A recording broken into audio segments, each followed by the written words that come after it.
지난 시간 우리는 하나님이 지으신 뱀을 함께 살펴봤습니다. 주로 성경에 등장하는 이 뱀은 사단을 상징한다, 그렇게 말씀을 드렸습니다. 요한계시록은 그 옛뱀이라고 하는 표현을 통해서 선악과 사건에 나오는 이 뱀은 사단을 상징한다라고 하는 것을 명확하게 보여주었죠. 뱀은 여러분 사단을 상징하는 것입니다. 그러니까 뱀은 사단에 의해 사용이 된 이 도구가 되었던 것이죠. 사단은 하나님이 지으신 피조물 가운데 뱀을 이용해서 하와를 유혹했습니다. 그렇게 해서 생겨난 것이 이 선악과 사건인 것이죠. 선악과 사건은 하나님의 의도와 상관없이 일어난 우발적인 사건이 아닙니다. 하나님은 만물을 창조하신 창조주이십니다. 또한 모든 것을 하시고 모든 것을 하실 수 있는 전지전능하신 분이십니다. 그런 분이 피조세계 안에서 일어나는 일들을 하나도 예상치 못하시거나 또 어떤 문제가 발생을 했을 때에 막지 못하신다라고 하는 것은 말이 되지 않습니다. 하나님은 선악과 사건이 생겨날 것을 이미 알고 계셨고 막을 능력도 충분히 있으셨습니다. 더 나아가 아담과 하와가 뱀의 유혹을 받아서 선악과를 먹는 그 현장에 함께 하고 계셨습니다.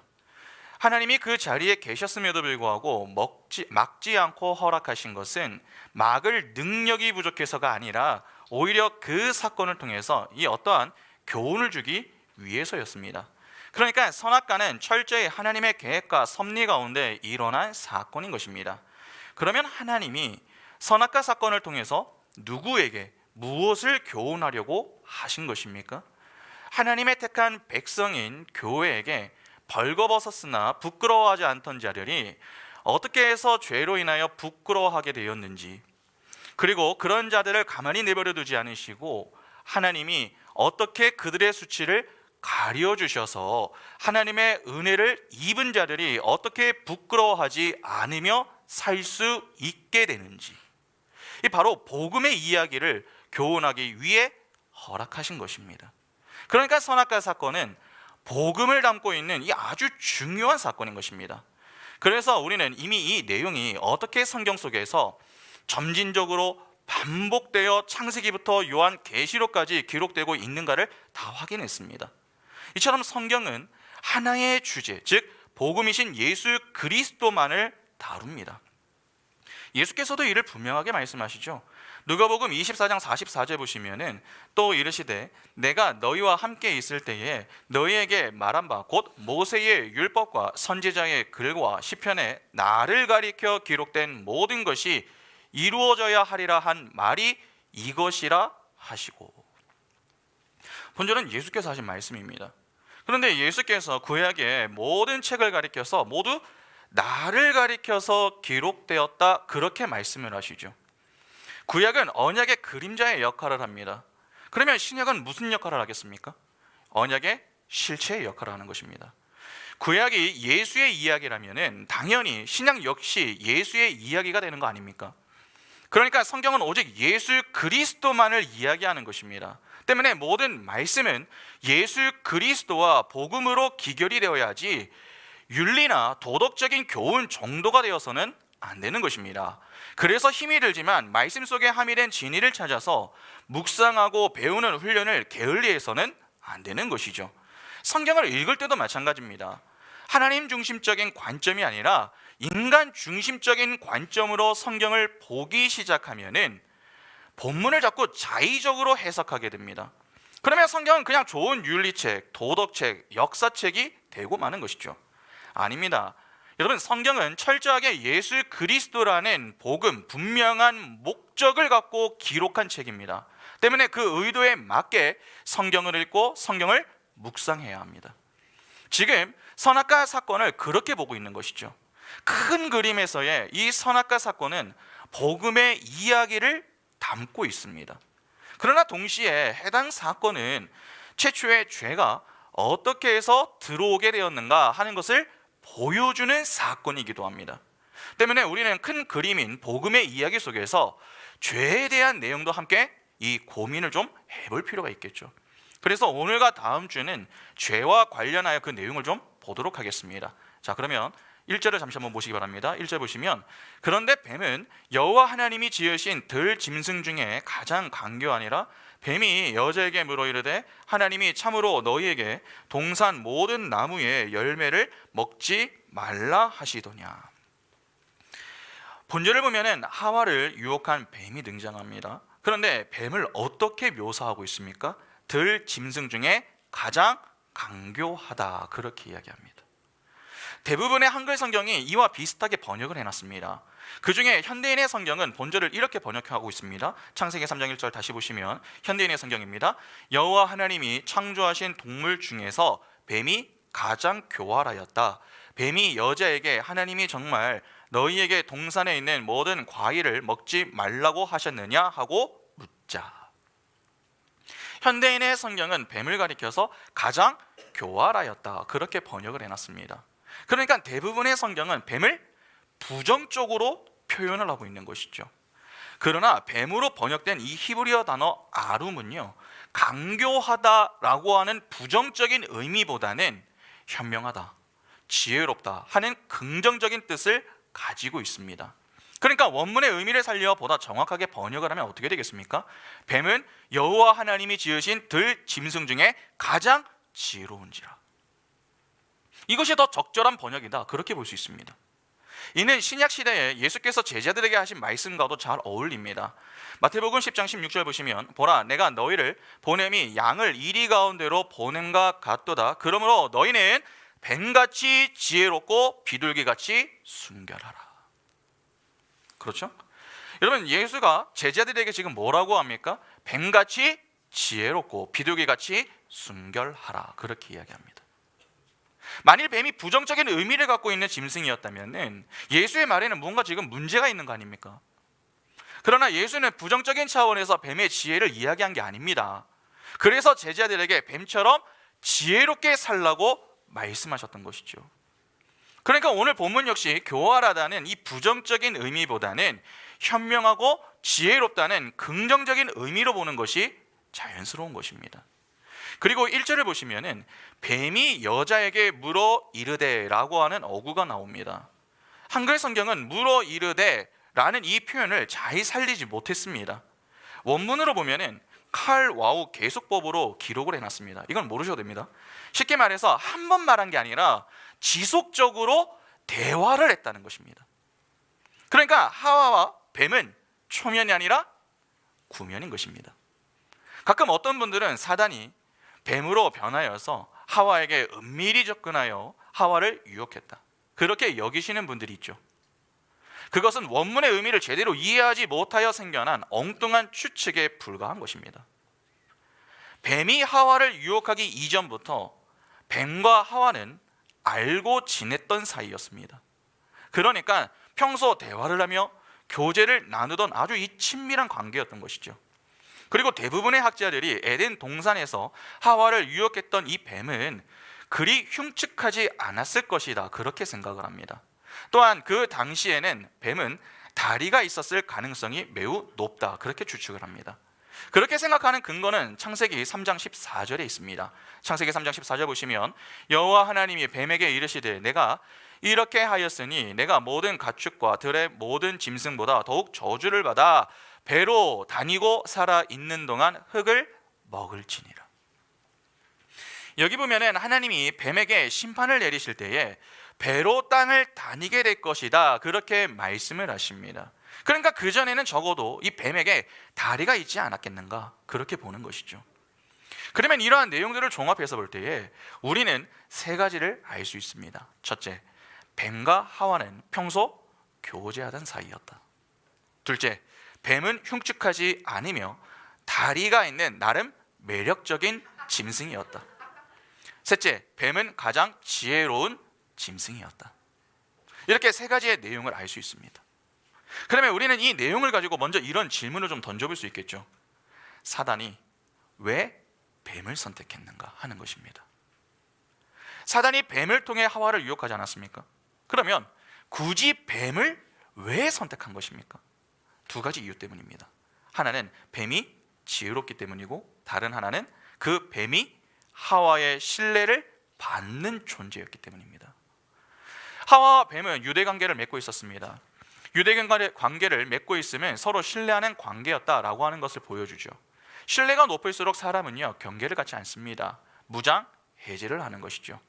그러니까 하와가 평소 뱀과 교류를 하는 사이였다면은 뱀에 대해 하와는 경계심을 가지고 있지 않았다라고 하는 말이 되는 것입니다.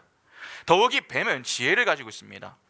하와를 미혹하기 좋은 조건을 다 고루 갖추고 있는 거 아닙니까? 그러면 하와는 누구로부터 넘어진 것입니까? 가장 신뢰관계가 있는 대상으로부터 넘어진 것입니다. 그러니까 어느 때나 효율적인 방법으로 넘어뜨릴 수 있었던 것이죠. 여러분, 사단은요, 누구를 좋아하는 줄 아십니까? 사단도 좋아하는 대상이 있습니다.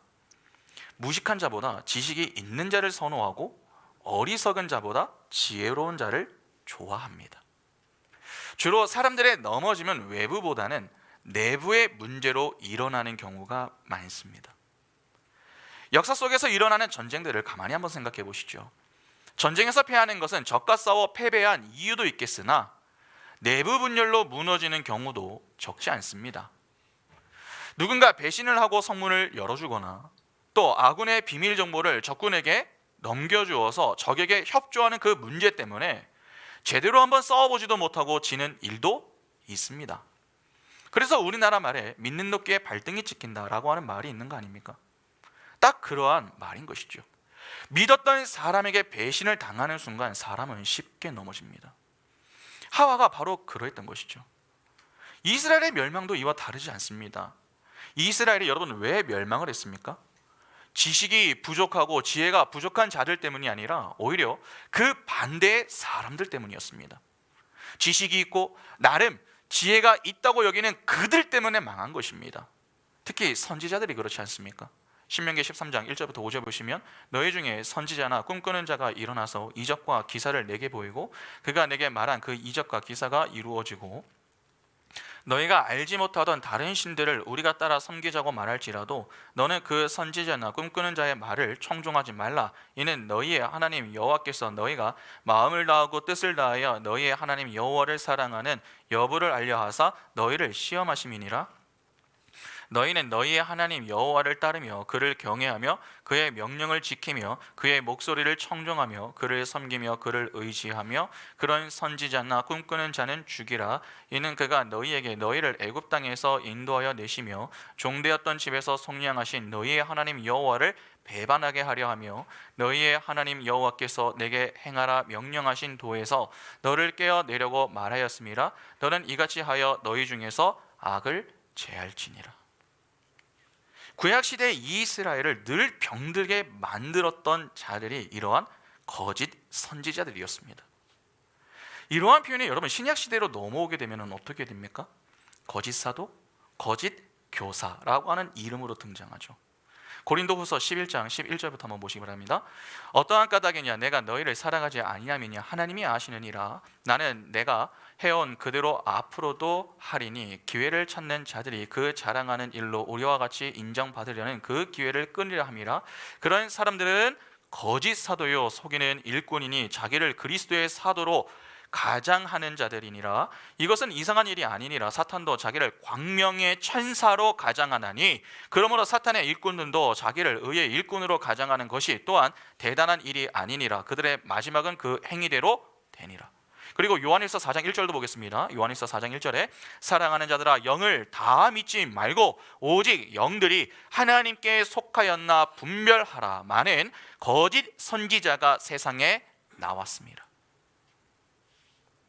방금 읽은 두 내용을 보면 거짓 사도와 거짓 선지자라고 하는 표현이 나옵니다. 그런데 거짓 사도가 어떻게 나타난다고 합니까? 광명한 천사로 가장하고 나온다고 합니다. 그리고 요한의 수신자들을 향해서 무엇을 당부합니까? 영을 다 믿지 말고 그 영들이 하나님께 속했나 분별하라. 그렇게 이야기합니다. 여러분, 사단은 어떻게 다가오는 줄 아십니까? 우리에게 무서움을 주면서 다가오지 않습니다. 오히려 부드럽고 친근하며 편안함을 주면서 다가옵니다. 그래서 우리로 하여금 경계심을 자꾸 풀게 만드는 것이죠. 소위 무장해제를 시키는 것입니다. 우리는 자주 말을 부드럽게 하거나 친절하게 하며 무슨 말만 하면은 예의 바르게 행동하는 사람을 긍정적으로 평가하는 경향이 있습니다. 그러나 그런 사람들을 여러분 조심하셔야 됩니다. 양처럼 순하고 말도 잘하며 괜찮아 보이는 것과 그 사람이 진짜 괜찮은 것은 다른 문제입니다. 우리의 문제는 오랜 세월 함께 지내면은 상대방을 잘 안다고 생각하는 것입니다. 그래서 너무 쉽게 믿으려고 하는 경향이 있죠. 그러니까 다른 사람은 몰라도 내가 너는 믿는다. 그러한 식의 사고가 매우 강하다는 것입니다. 여러분 혹시 몇 년 전에 방영했었던 이 스토브리그라고 하는 드라마를 보신 적 있으십니까? 스토브리그. 프로야구 꼴찌팀의 한 단장이 부임하면서 우승을 시키는 그러한 소재를 담은 드라마입니다. 그런데 그 드라마의 한 장면에 이러한 내용이 나옵니다. 단장이 구단의 뿌리 깊은 팀장 한 사람을 의심하기 시작했습니다. 그러니까 돈을 횡령했다 그렇게 생각을 했던 것이죠. 그러자 여 팀장이 단장에게 따져 묻습니다. 이에 단장이 그 여자 팀장에게 이렇게 묻습니다. 그 팀장을 믿습니까? 그러자 여기 여 팀장은 네 믿어요. 오래 봐온 분이에요. 그렇게 대답을 합니다. 그러니까 팀장이 그게 다예요? 이 단장이 그렇게 묻는 거죠. 그게 다예요? 아무 확인도 없이 그럴 사람이 아니다?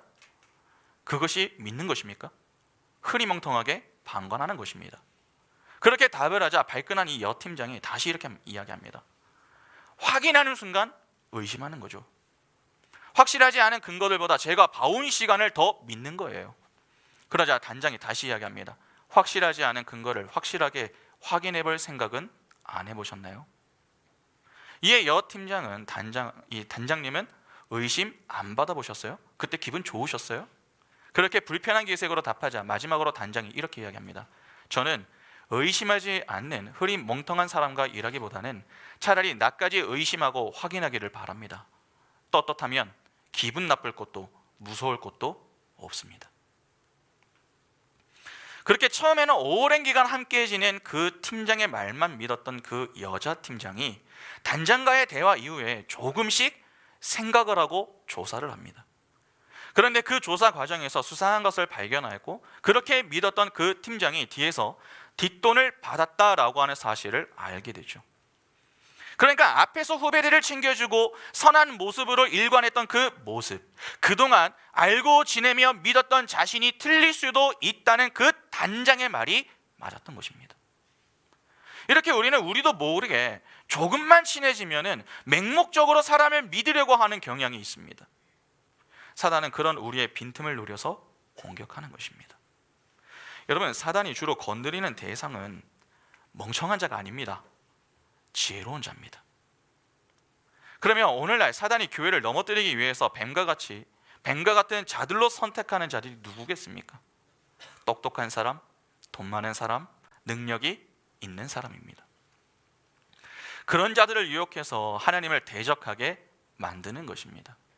그런데 하나님을 보면 사단과는 완전히 반대죠. 하나님이 주로 선택하는 자들은 누굽니까? 미련하고 천한 자들입니다. 소위 세상에서는 그리 인정받지 못하는 자들이죠. 여러분 이거 오해하시면 안 됩니다. 하나님은 바보만 사용하신다 그런 말이 아닙니다. 여러분 주로 가진 자들의 특징이 무엇입니까? 가진 자들의 특징, 교만하다는 것입니다. 사단은 바로 그렇게 교만한 자들을 주로 택한다는 것입니다. 그러나 하나님은 겸손한 자를 택하여 사용하십니다. 세상 편에서 보면은 이는 게임이 안 됩니다. 힘의 원리를 추구하는 세상 속에서 믿음의 원리를 추구하는 자들은 이해가 되지 않습니다. 적어도 세상의 눈으로 볼 때에 가진 자, 힘이 있는 자가 해도 무언가를 할 수 있다라고 하는 사고가 지배적이죠. 그러니까 하나님의 능력보다는 자신의 능력을 믿는 것입니다. 그래서 하나님의 은혜를 구하며 사는 이들이 어리석게 보이기도 합니다. 그러나 하나님은 그런 자들을 통해 하나님의 능력을 발휘하십니다. 그 대표적인 것이 무엇입니까? 복음을 전하는 전도입니다. 그래서 바울은 이렇게 이야기합니다. 고린도전서 1장 28절에 하나님께서 세상의 천한 것들과 멸시받는 것들과 없는 것들을 택하사 있는 것들을 폐하려 하시나니. 여러분 오늘날 도대체 교회를 망치는 자들이 누굽니까? 초신자들이거나 겸손한 자들이 아닙니다. 오히려 교회를 오래 다닌 사람들, 내가 조금 가졌다, 내가 조금 안다, 그렇게 생각하며 사는 교만한 자들 때문입니다. 사람에게 있어서 가장 사단을 닮은 모습이 무엇인가? 그 질문에 C.S. 루이스는 교만한 얼굴이라고 답했습니다.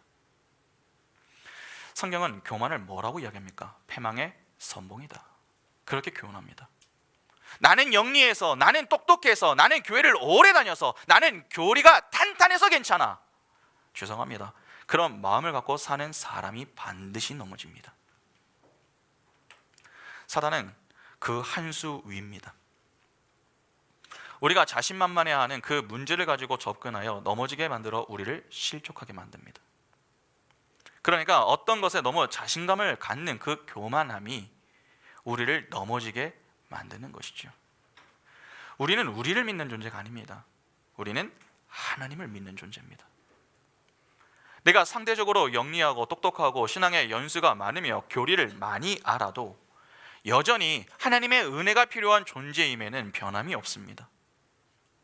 그러면 우리는 내가 상대적으로 나은 모습을 사람 앞에서 과시할 것이 아니라 그럼에도 불구하고 저는 하나님이 없으면 안 됩니다. 그쪽으로 향해야 하는 것이죠. 주님, 저 사람이나 제가 무엇이 다릅니까? 하나님 앞에서 똑같은 티끌임에는 다르지 않습니다. 그래서 저는 하나님의 은혜가 필요합니다. 그렇게 겸손히 하나님의 은혜를 구하는 것이 성도의 바른 모습인 것입니다. 그리고 교회에서 여러분 목회자를 조심하시기 바랍니다. 사람들은 목회자들이 조금만 유능하고 말을 잘하며 자신에게 잘해주면 그냥 좋아합니다. 그러나 사단이 그런 자를 통해서도 일할 수 있음을 기억하셔야 합니다. 목사라고 완벽한 거 아닙니다. 목사도 인간입니다. 얼마든지 실수하고 넘어질 수 있습니다. 제가 아는 한 목사님이 몇 년 전에 천안 신학대학원에서 설교를 했습니다. 여러분, 보통 외부에서 강사가 오면 학생들 되게 좋아해요. 왜 좋아하는 줄 아십니까? 그날은 특식이 나오거든요. 그러니까 목사님이 그냥 설교만 하시는 것이 아니라 이제 후원을 좀 하셔서 이제 신학생들이 좀 맛있는 음식을 먹을 수 있도록 함께 식사를 이제 후원을 하시는 겁니다. 그러니까 되게 좋아합니다. 그런데 그분이 설교를 하시는 중에 이런 말씀을 하셨습니다. 이곳에 신학생들과 신학 교수님들이 있는데 우리 중에 누가 천국에 있을지 누가 지옥에 있을지 어떻게 알겠습니까? 우리 중 누군가는 지옥에 있을 수도 있습니다. 그러한 내용의 말씀을 하셨습니다. 그러자 채플이 끝난 이후에 학생들이 어떻게 목사가 와서 신학교에서 그런 식으로 이야기할 수 있느냐? 신학 교수님들과 신학생들 앞에서 어떻게 그렇게 이야기할 수 있느냐? 그렇게 화를 내면서 그 맛있는 특식을 거부하고 밖에 나가서 밥을 먹고 들어오는 일이 발생했습니다. 어떠십니까? 여러분, 이거 누가 만든 것입니까? 그렇게 설교한 목사가 잘못한 것입니까? 아니면 그 설교의 반감을 가지고 욕을 하는 학생들과 신학 교수들이 잘못된 것입니까? 학생들과 신학 교수들이 잘못했죠. 왜 그런 줄 아십니까? 여러분, 우리 중에 누가 알곡이고 누가 가라지인지 어떻게 합니까? 그러면 그 말씀을 통해 내가 가라지가 되지 않고 알곡이 되어서 영혼 구원을 위한 바른 목회자가 되어야 되겠다, 그렇게 생각을 하고 하나님의 은혜를 구하는 게 정상 아닙니까? 그런데 그런 생각은 하나 없이 그냥 불평만 늘어놓는 것입니다. 이는 이미 자신을 알곡이라고 여기고 있기 때문 아닙니까? 그것이 오늘 우리의 문제와 무엇이 다릅니까? 목회자가 부드럽게 말한다, 청산 유수처럼 귀를 즐겁게 해주는 설교를 해준다고 좋아하지 마시기 바랍니다. 그 말씀이 내 귀에 잘 들리는 것이 중요한 게 아니라 그 말씀이 하나님의 뜻에 부합하는 말씀인가가 중요한 것입니다. 자꾸 재미있는 이야기를 들으려 하지 마시고 들어야 할 복음을 듣기 위해 나오시기 바랍니다. 어느 교회는 매주 설교 후에 성도들이 나와서 간증을 한다고 합니다. 의외로 사람들이 간증을 참 좋아하죠. 간증을 들으며 그 내용이 마치 내 삶과 비슷한 것 같기도 하고 또 공감이 되어서 눈물을 흘리기도 하고 또 누군가는 웃기도 한다고 합니다. 그러나 잘 한번 생각해 보시기 바랍니다. 여러분, 간증을 하는 이유가 무엇 때문입니까? 간증, 하나님의 영광을 드러내기 위해 하는 거 아닙니까? 그런데 오늘날 대부분의 간증은 하나님을 이야기하지만 하나님이 없습니다. 다 간증을 하는 자신만 있을 뿐입니다. 매주 간증을 하다 보니 사람들이 설교보다 간증을 더 기억합니다. 주객이 전도된 거 아닙니까? 복음으로 인해 감사하고 복음으로 인해 눈물을 흘리며 복음으로 인해 찬양해야 할 성도와 교회가 복음에는 반응이 없다가 간증만 나오면 눈물을 흘리고 웃다가 간다면 문제가 있는 거 아닙니까? 복음은 하나도 기억에 남지 않고 그 사람이 말한 간증만 생각이 나서 나도 저렇게 살아야지, 그런 결심만 있다면 무슨 의미가 있느냐는 것입니다. 아닙니다. 교회는 남이 어떻게 살았고 살고 있는가를 배우는 곳이 아니라 예수 그리스도의 복음을 배우는 곳입니다. 때문에 적어도 우리에게는 간증보다 복음이 더 소중해야 하는 것이죠. 그 복음이 선포되는 시간이 여러분 설교 시간입니다. 그런데 목사가 본문은 거들 뿐 그냥 예화 중심의 설교, 세상 이야기만 가득하다면 어떡하겠습니까? 간증만 생각에 남는 것과 다를 것이 하나도 없습니다. 그런 설교자들은 아무리 말을 잘하고 내게 잘해주어도 의심을 해야 하는 것이죠. 목사가 설교를 하면 그대로 받기보다 그것이 정말 하나님의 뜻에 맞는 것인가, 그러한 생각을 하며 들어야 합니다. 목사가 정말 한 주간 아니 그 이상 본문을 읽고 묵상하여서 설교를 준비하여 선포하는 그 내용이 혹시라도 너무 세속적이지는 않은지, 또는 성경에서 벗어난 것은 아닌지 고민하고 분별하여 들어야 합니다. 아무 생각 없이 그냥 들으면 반드시 넘어집니다. 설교를 오래 들어도 생각 없이 들으면 여러분 발전이 없습니다. 사도행전 17장 11절 보시면 베레아에 있는 사람들은 데살로니가에 있는 사람들보다 더 너그러워서 간절한 마음으로 말씀을 받고 이것이 그러한가 하여 날마다 성경을 상고함으로. 여러분, 목사를 믿지 마시고 목사를 통해 일하시는 하나님을 믿으시기 바랍니다. 그래서 성도는 늘 생각날 때마다 목사를 위하여서 기도해야 합니다. 왜냐하면 그 목사 역시 얼마든지 한순간에 넘어질 수 있는 연약한 존재이기 때문에 그렇습니다. 목사는 성도들을 위하여 기도하고 성도는 목사를 위하여 기도해야 합니다. 그렇게 서로를 위해 함께 기도할 때에 그 교회가 평안하고 건강할 수 있는 것입니다. 사실 목회자 한 사람만 넘어지면 여러분 교회는요 쉽게 망가집니다. 목회자 한 사람이 교회에 미치는 영향이 얼마나 대단합니까? 또한 성도들이 목회자를 얼마나 신뢰합니까? 그러니까 저와 같은 목회자들부터가 정신을 바짝 차리지 않으면 안 되는 것입니다. 여러분, 하나님 안에 있을 때 그 지혜가 우리에게 득이 되는 것이지 하나님을 떠난 지혜는 득이 아니라 독이 된다라고 하는 것을 명심하셔야 됩니다. 때문에 하나님이 주신 은사가 남들보다 더 많은 사람들은 늘 겸손해야 합니다. 하나님 안에서 내게 주어진 은사를 발휘하도록 꾸준히 노력해야 합니다. 그러면 하나님 안에서 내가 은사를 사용하고 있는가의 여부를 여러분 어떻게 확인할 수 있습니까? 내가 말씀 앞에서 어떻게 반응하고 있는가의 여부를 살펴보면 됩니다. 하나님 안에 있는 자는 반드시 말씀에 민감하게 반응합니다. 말씀을 대충 듣지 않습니다. 매우 집중해서 듣습니다. 그리고 그 말씀에 반응을 합니다. 죄로 인한 그 말씀 때문에 아파하기도 하고, 또 여전히 죄의 문제 앞에서 죄의 연결고리를 끊어내지 못하는 자신에게 화가 나기도 하고 씁쓸한 마음이 들기도 합니다. 그래서 내가 진짜 하나님 앞에서 구원받은 자가 맞나? 그런 고민을 하기도 하는 것이죠. 그러나 그럼에도 불구하고 자신을 포기하지 않으시는 하나님, 한결같은 사랑과 구원의 은혜로 함께 하시는 그 하나님으로 인해 또 기뻐하고 감사가 나오기도 합니다. 여러분, 왜 말씀에 반응하는 것입니까? 그 말씀 안에서 주어지는 것이 진짜 지혜임을 알기 때문입니다. 여러분, 성경에서 교훈하는 지혜가 무엇입니까? 잠언 9장 10절 보시면 여호와를 경외하는 것이 지혜의 근본이요 거룩하신 자를 아는 것이 명철이니라. 여호와를 경외하는 것입니다. 그런데 잠언 8장을 보면 그 지혜에 대해서 보다 구체적으로 이야기를 합니다. 잠언 8장 12절 보시면 나 지혜는 명철로 주소를 삼으며 지식과 근신을 찾아 얻나니. 여기 보면 지혜를 마치 인격체처럼 표현을 해놨죠.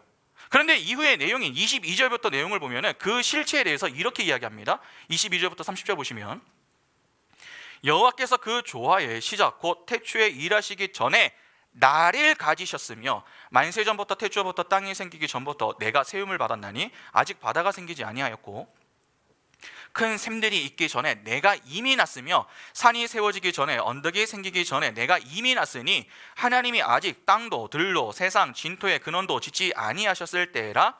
그가 하늘을 지으시며 궁창을 해면에 두르실 때에 내가 거기 있었고 그가 위에 구름 하늘을 견고하게 하시며 바다의 샘들을 힘있게 하시며 바다의 한계를 정하여 물이 명령을 거스르지 못하게 하시며 또 땅의 기초를 정하실 때에 내가 그 곁에 있어서 창조자가 되어 날마다 그의 기뻐하신 바가 되었으며 항상 그 앞에서 즐거워하였으며. 여기에 지혜의 실체가 나오죠. 위의 내용에 따르면 지혜, 즉 소피아는 누굽니까? 예수 그리스도입니다. 그러면 하나님을 경외하는 자는 어떠하겠습니까? 예수 그리스도를 믿는 자인 것이죠. 그러면 예수 그리스도를 믿음으로 하나님을 경외하는 자는 그 말씀 앞에서 어떻게 반응하겠습니까? 민감하게 반응하며 겸손하게 반응합니다. 그래서 시편 기자는 이렇게 이야기합니다. 시편 1편 1절부터 3절에 복 있는 사람은 악인들의 꾀를 따르지 아니하며 죄인들의 길에 서지 아니하며 오만한 자들의 자리에 앉지 아니하고 오직 여호와의 율법을 즐거워하며 그의 율법을 주 야로 묵상하는도다. 그는 시냇가에 심은 나무가 철을 따라 열매를 맺으며 그 잎사귀가 마르지 아니한 같으니 그가 하는 모든 일이 다 형통하리로다. 하나님을 경외하는 자는 여호와의 율법을 즐거워하며 그분의 율법을 늘 묵상합니다. 바로 그러한 자들이 복이 있는 자다는 것이죠. 그러니까 예수를 믿음으로 하나님을 경외하는 자가 지혜 있는 자요 진짜 지식이 있는 자인 것입니다. 그러면 그런 자들은 그 지혜와 지식을 어떻게 사용하겠습니까? 하나님의 영광을 위해 사용합니다. 그러나 그렇지 않은 자들은 어떠하겠습니까? 하나님을 경외하지 않습니다.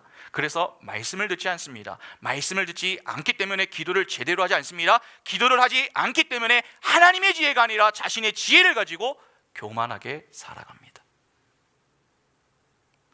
그런 자들이 있는 곳은 공동체가 세워지는 게 아니라 무너집니다. 그런데 자기 때문에 무너진다, 그렇게 생각하지 않습니다. 자신의 좋은 의도로 했는데 남들이 내 정성과 내 노력을 몰라준다고 도리어 남 탓을 자꾸 하며 정죄를 합니다. 그러면 망하는 것입니다. 우리는 지금 우리의 지혜를 어디에서 사용하고 있습니까? 하나님 아닙니까? 아니면 하나님 밖입니까? 말씀 앞에서 내가 지금 어떻게 반응하고 있는가를 유심히 보시기 바랍니다. 말씀을 들을 때 자꾸 졸음이 오십니까? 말씀이 빨리 끝나기만을 기다리고 계십니까?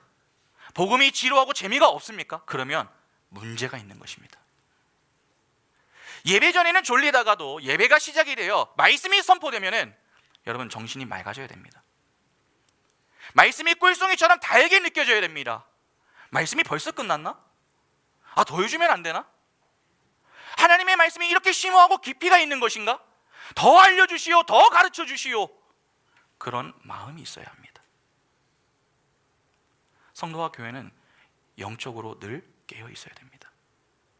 실제 성경의 가르침을 보면 이를 상당히 강조하고 있음을 알 수 있습니다. 누가복음 21장 36절 보시면 이러므로 너희는 장차올 이 모든 일을 능히 피하고 인자 앞에 서도록 항상 기도하며 깨어 있으라 하시니라. 에베소서 6장 18절에 모든 기도와 간구를 하되 항상 성령 안에서 기도하고 이를 위하여 깨어 구하기를 항상 힘쓰며 여러 성도를 위하여 구하라. 데살로니가전서 5장 16절부터 항상 기뻐하라, 쉬지 말고 기도하라, 범사에 감사하라. 이것이 그리스도 예수 안에서 너희를 향하신 하나님의 뜻이니라. 성경은 하나님의 택한 백성을 향해 끊임없이 교훈합니다. 깨어 기도하라, 늘 기도하라, 그렇게 교훈합니다. 왜 늘 깨어 있어야 하며 항상 기도해야 합니까? 깨어 있지 않으면 언제든지 쉽게 넘어질 수 있기 때문에 그렇습니다. 베드로전서 5장 8절과 9절에 근신하라, 깨어라, 너희 대적 마귀가 우는 사자같이 두루다니며 삼킬 자를 찾나니 너희는 믿음을 굳건하게 하여 그를 대적하라. 이는 세상에 있는 너희 형제들도 동일한 고난을 당하는 줄을 알미라. 여러분, 뱀이 하와를 유혹했습니다. 우리는 여기서 이제 이 질문을 좀 던져봐야 됩니다. 왜 하와인가? 왜 하와인가 하는 것입니다.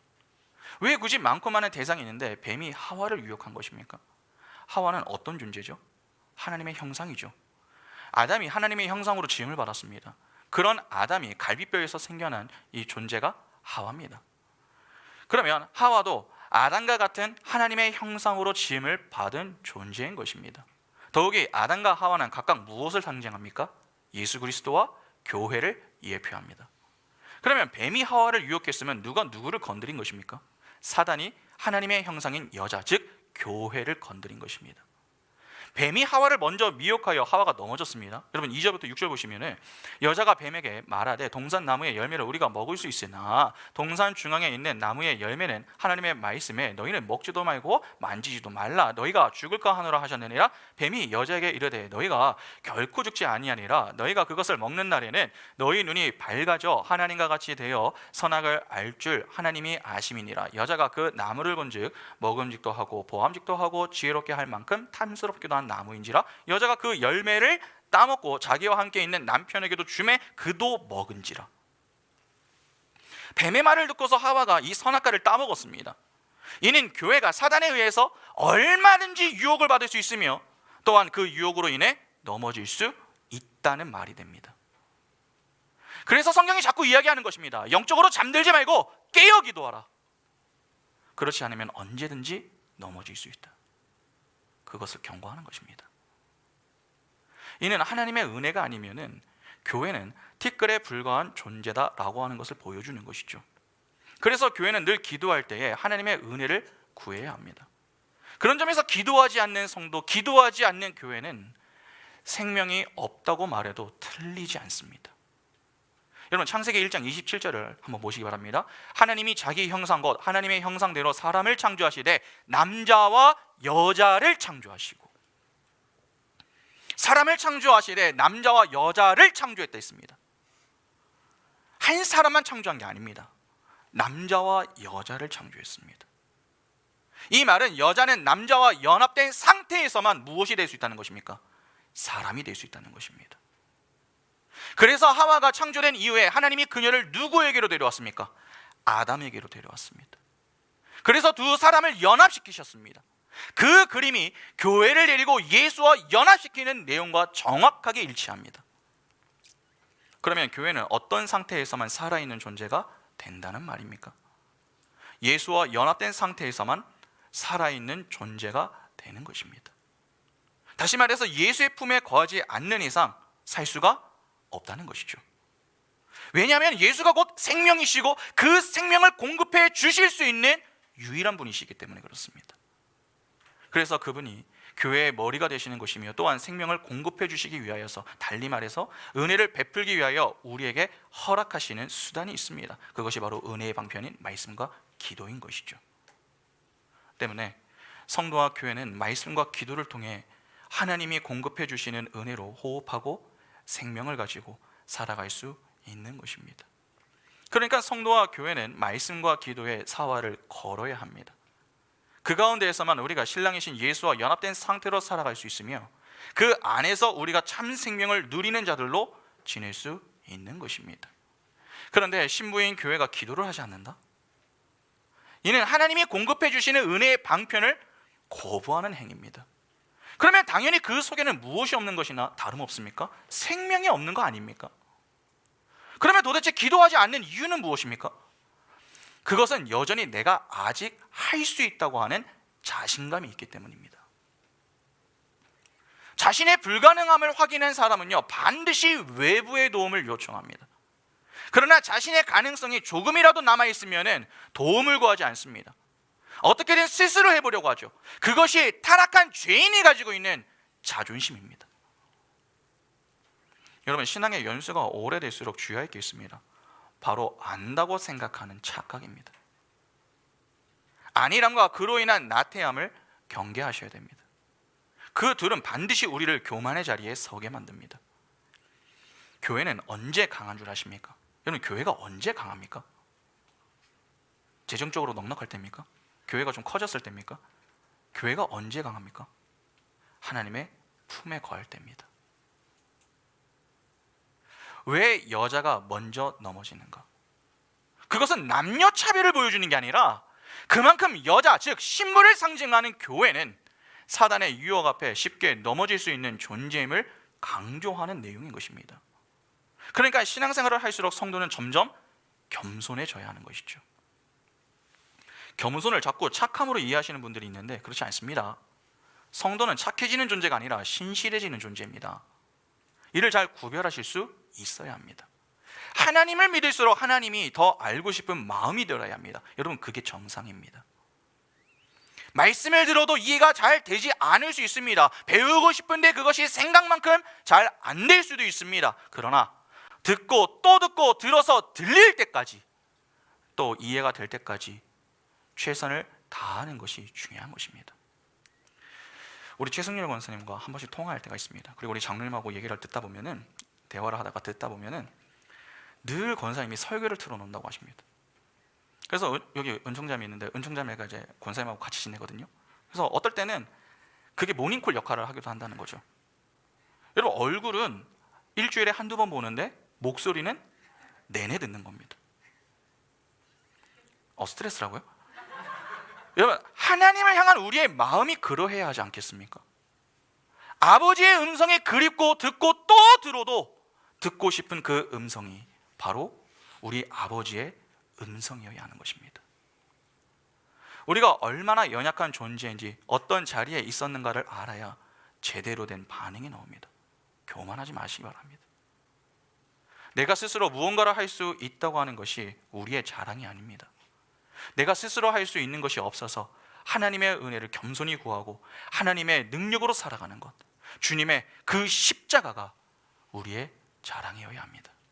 갈라디아서 6장 14절에 그러나 내게는 우리 주 예수 그리스도의 십자가 외에 결코 자랑할 것이 없으니 그리스도로 말미암아 세상이 나를 대하여 십자가에 못 박히고 내가 또한 세상에 대하여 그러하니라.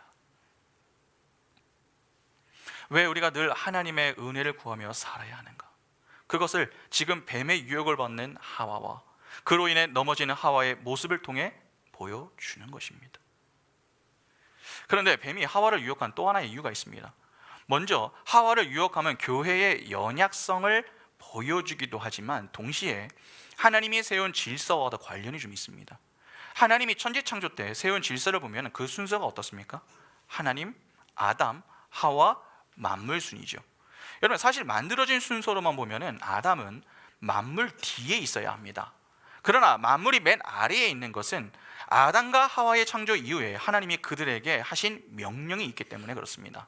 창세기 1장 26절부터 보시면 하나님이 이르시되 우리의 형상을 따라 우리의 모양대로 우리가 사람을 만들고 그들로 바다의 물고기와 하늘의 새와 가축과 온 땅과 땅에 기는 모든 것을 다스리게 하자 하시고 하나님이 자기 형상 곧 하나님의 형상대로 사람을 창조하시되 남자와 여자를 창조하시고 하나님이 그들에게 복을 주시며 하나님이 그들에게 이르시되 생육하고 번성하여 땅에 충만하라 땅을 정복하라 바다의 물고기와 하늘의 새와 땅에 움직이는 모든 생물을 다스리라 하시니라. 하나님이 이르시되 내가 온 지면에 씨 맺는 모든 채소와 씨 가진 열매 맺는 모든 나무를 너희에게 주노니 너희가 먹을 거리가 되리라. 또 땅의 모든 짐승과 하늘의 모든 새와 생명이 있어 땅에 기는 모든 것에게는 내가 모든 푸른 풀을 먹을 거리로 주노라 하시니 그대로 되니라. 이러한 내용들을 종합해서 볼 때에 뱀은 아담과 하와의 다스림을 받아야 하는 존재입니다. 그렇죠? 그런데 지금 사단이 뱀을 통해 먼저 하와를 유혹했습니다. 이는 하나님이 세워놓은 질서를 정면으로 반박하는 것이며 역행하는 모습입니다. 오늘 본문을 잘 보시기 바랍니다. 뱀이 하와를 유혹했습니다. 이에 하와가 선악과를 따먹었습니다. 그리고 그 선악과를 이제 누구에게 줍니까? 그의 남편 아담에게 먹입니다. 이 아담이 그 선악과를 먹죠. 그 결과 하나님과 아담의 관계에 문제가 발생합니다. 본래 아담과 하와는 선악과를 보면서 자신의 신분을 확인하고 자신은 하나님이라는 창조주의 통치와 다스림에 순종하며 살아야 하는 존재임을 자각하며 지내야 했습니다. 그러니까 아담은 하나님의 다스림을 받아 그 다스림에 순종하는 역할을 해야 했던 것이죠. 그런데 선악과를 먹자 그 모든 것에 변화가 생겼습니다. 하나님보다 앞서지 않던 자들이 앞서기 시작했던 것이죠. 그들의 벗음을 보고 부끄러워하며 그 수치를 가리기 위해서 옷을 지어 만들었고 하나님이 말씀하지도 않으셨는데 숨어버렸습니다. 그 모든 것이 이미 하나님과의 관계에 어떤 문제가 발생했음을 보여주는 것입니다. 그러면 사단이 하와를 먼저 유혹한 이유는 무엇입니까? 하나님의 질서를 파괴하기 위해서입니다. 그러니까 사단의 관심은 아담과 하와를 넘어뜨리는 것이 아니라 그들을 통해서 하나님이 세우신 질서와 계획을 무너뜨리는 것이죠. 여러분, 사단의 목적은 다른 게 아닙니다. 하나님의 영광을 가리는 것입니다. 그래서 사단이 많고 많은 대상 중에 하나님의 형상을 건드리는 것입니다. 사단의 목표는 인간이 아닙니다. 우리를 통해 이루고자 하시는 하나님의 뜻을 꺾는 것입니다. 그래서 사단은 지금까지 교회를 공격하는 것이죠. 왜 그렇게 교회를 가만히 내버려 두지 않는 것입니까? 우리가 사단에게 무언가 잘못한 게 있어서가 아닙니다. 하나님이 우리 교회를 통해 이루시려는 그 뜻의 성취를 방해하기 위해서입니다.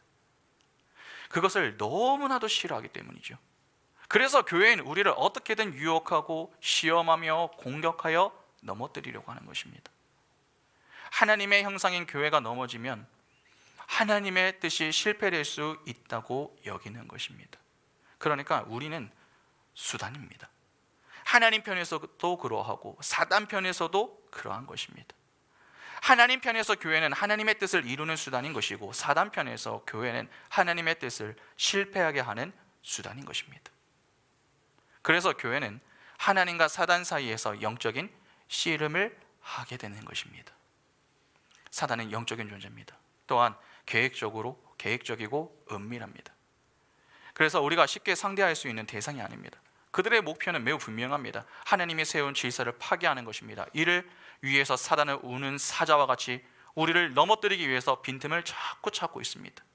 분명한 목적과 열심을 갖고 우리를 찾아오는 그 사단의 유혹과 시험 앞에서 오늘 우리는 어떻게 살아가고 있습니까? 진정 이 사실을 안다면 여러분, 우리가 대충 살 수 있겠습니까? 교회는 힘이 있는 것 같은데 힘이 없습니다. 얼마든지 쉽게 넘어질 수 있는 연약하고 불가능한 존재입니다. 그러면 어떻게 해야 됩니까? 신랑이신 예수 그리스도 하나님의 품에 거하기를 자꾸 힘써야 합니다. 사단도 피조물입니다. 아무리 영적인 존재라고 해도 피조물은 피조물입니다. 그래서 사단은 하나님께 대항해도 결코 이기지 못합니다. 그러면 하나님과 사단의 싸움은 반드시 누가 승리하는 것입니까? 하나님이 승리하시는 것입니다. 사실 싸움이라는 표현도 적절하지는 않습니다. 왜냐하면 사단 역시 피조물로 하나님이 사용하시는 도구에 지나지 않기 때문에 그렇죠. 여러분, 그 창조주 하나님이 오늘 우리를 자기 품에 품고 계십니다. 그리고 그 품에 거할 수 있도록 우리를 지속적으로 말씀과 기도의 자리, 즉 생명과 영광의 자리로 초청하고 계십니다. 그러면 우리가 할 일은 무엇입니까? 그것을 당연하게 여기며 방심하고 교만함을 가지고 이제는 내가 할 수 있다고 하나님의 사랑과 은혜를 뿌리치는 것이 아니라 겸손히, 예 주님, 오늘도 저를 주의 품에 안아주시니 감사합니다. 그렇게 하나님의 품에 거하며 그 품에서 주어지는 참 생명과 지혜를 가지고 하나님을 경외하며 사는 것입니다. 에베소서 2장 11절부터 22절 보시면, 그러므로 생각하라, 너희는 그때의 육체로는 이방인이요 손으로 육체에 행한 할례를 받은 무리라 칭하는 자들로부터 할례를 받지 않은 무리라 칭함을 받는 자들이라. 그때 너희는 그리스도 밖에 있었고 이스라엘 나라 밖에 사람이라. 약속의 언약들에 대하여는 외인이요 세상에서 소망이 없고 하나님도 없는 자이더니, 이제는 전에 멀리 있던 너희가 그리스도 예수 안에서 그리스도의 피로 가까워졌느니라. 그는 우리의 화평이신지라. 둘로 하나를 만드사 원수된 것 곧 중간에 막힌 담을 자기 육체로 하시고 법조문으로 된 계명의 율법을 폐하셨으니, 이는 이 둘로 자기 안에서 한 새 사람을 지어 화평하게 하시고 또 십자가로 이 둘을 한 몸으로 하나님과 화목하게 하려 하심이라. 원수된 것을 십자가로 소멸하시고 또 오셔서 먼 데 있는 너희에게 평안을 전하시고 가까운 데에 있는 자들에게 평안을 전하셨으니, 이는 그로 말미암아 우리 둘이 한 성령 안에서 아버지께 나아감을 얻게 하려 하심이라. 그러므로 이제부터 너희는 외인도 아니요 나그네도 아니요 오직 성도들과 동일한 시민이요 하나님의 권속이라. 너희는 사도들과 선지자들의 터 위에 세우심을 입은 자라. 그리스도 예수께서 친히 모퉁이 돌 되셨느니라. 그의 안에서 건물마다 서로 연결하여 주 안에서 성전이 되어가고, 너희도 성령 안에서 하나님이 거하실 처소가 되기 위하여 그리스도 예수 안에서 함께 지어져 가느니라. 여러분, 꼭 명심하시기 바랍니다. 진짜 지혜는 예수 그리스도를 믿음으로 하나님을 경외하는 것입니다. 진짜 지식은 하나님을 아는 것입니다. 그렇게 하나님 품 안에서 하나님이 공급해 주시는 것들을 누리며 그리스도 예수의 장성한 분량에 이르기까지 자라가는 것이 오늘 우리의 인생이 되어야 하는 것입니다. 이 정도면 된 것 아닌가? 아닙니다. 주님 다시 만나는 그날에 이르기까지 매 순간 최선을 다해야 합니다. 하나님이 우리를 위해 매 순간 최선을 다하십니다. 우리 역시 그 하나님 앞에서 최선을 다하며 살아야 합니다. 사단의 목표가 무엇이며 사단이 어떤 방식으로 찾아오는지, 그리고 우리가 어떤 존재인지를 바르게 이해하시기 바랍니다. 그래서 겸손히 하나님 앞에서 그 은혜를 구하는 모습으로 세상의 지식과 지혜로 교만하게 사는 인생이 아니라 하나님을 경외하는 지식과 참 지혜로 겸손히 하나님의 영광만을 위해 사는 복된 인생이 다 될 수 있기를 간절히 소망합니다. 함께 찬양하겠습니다.